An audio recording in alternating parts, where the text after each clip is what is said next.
Hello my dear friend, welcome to education point online. So friend, कैसे हैं आप लोग? गए हो बहुत अच्छे होंगे। मेरे प्यारे बच्चों, आज हम लोग बात करने वाले हैं डेटा स्ट्रक्चर के मोस्ट इंपॉर्टेंट टॉपिक्स के बारे में। और इस बार डेटा स्ट्रक्चर के एग्जाम्स में गैप अच्छा है, तो मैं यहाँ पर आपको 25 क्वेश्चंस यहाँ पे प्रोवाइड करवा दे रहा हूँ। बेटा, इन टॉपिक्स को आपको अच्छे से पढ़ लेना है, साथ ही साथ गैप अच्छा खासा है, तो आपको कोशिश ये करना है कि इससे ज्यादा आप अच्छे से पढ़कर जाओ। ठीक है, चलिए बेटा, तो आप क्या कीजिए, फटाफट से पहले क्वेश्चंस को नोट कर लीजिए। ठीक है, ये आपका क्वेश्चन है, ये 10 क्वेश्चंस हो गए। ठीक है, ये आपके और 10 क्वेश्चन हो गए, और ये आपके 5 टॉपिक्स हो गए। ठीक है, चलो बेटा, अभी एक बात आप समझना कि मैं आपसे शेयर क्या करना चाहता हूं। देखो, अभी आप क्या पढ़ रहे हो? अभी आप पढ़ रहे हो डेटा स्ट्रक्चर। बोलोगे ठीक है सर, है ना। इसके बाद आप क्या पढ़ोगे? Analysis and design of algorithm, जिसको बोला जाता है एडा। तो देखो बेटा, डेटा स्ट्रक्चर से जुड़ा हुआ ही आपका एडा है, तो अभी आपके पास गैप अच्छा खासा है। तो अगर आप डेटा स्ट्रक्चर अच्छे से पढ़ लोगे ना, तो नो डाउट उसका फायदा आपको कहां पर होगा? एडा में होगा। तो एडा में क्या क्या चैप्टर्स रिक्वायर्ड है? देखो, सबसे पहला जो चैप्टर है बेटा, वो है आपका ग्राफ।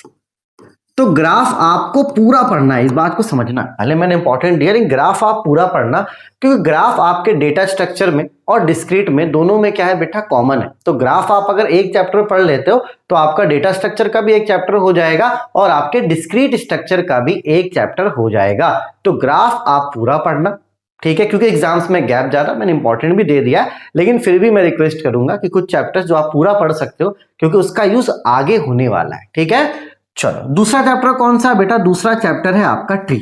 अब देखो, ट्री का भी यूज आपका एडा में अच्छा खासा होने वाला है, तो ट्री चैप्टर को भी कोशिश करना है कि आप पूरे अच्छे तरीके से पढ़ लो।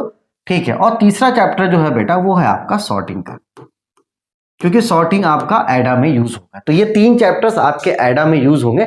तो इन 3 चैप्टर्स के अलावा आप चाहो तो इंट्रोडक्शन पढ़ सकते हो, जो आपका यूनिट 1 में है। उसके बाद आप लिंक लिस्ट पढ़ सकते हो, है ना। उसके बाद आपका स्टैक है, क्यू है। तो ये सारे इजी टॉपिक्स हैं और अभी अच्छा खासा समय है, तो मैं तो बोलूंगा ठीक है, इंपॉर्टेंट क्वेश्चंस आप इसको लास्ट मोमेंट में करके चले जाना, लेकिन आपको कोशिश सबसे पहले ये करना कि आप डेटा स्ट्रक्चर को अच्छे से कवर अप करो।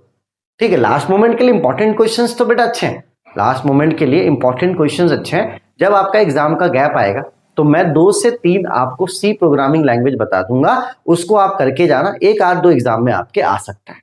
ठीक है, तो आपको पैनिक नहीं होना है। एग्जाम्स के गैप में हो सकता है कि एक शॉर्ट वीडियो के माध्यम से, है ना, या तो मैं एक लॉन्ग वीडियो बनाकर आपको सी प्रोग्रामिंग बता दूंगा, थोड़ा बहुत उसको याद करके चले जाना, आपका काम बन जाएगा। ठीक है, तो देखो, मेरा फर्ज बनता है कि मैं आपको बताऊं कि एडा में यूज है, और भैया अच्छे दिमाग से और मन से पढ़ना है, क्योंकि 2 बार से एडा का क्वेश्चन बहुत घुमा कर दे रहा है।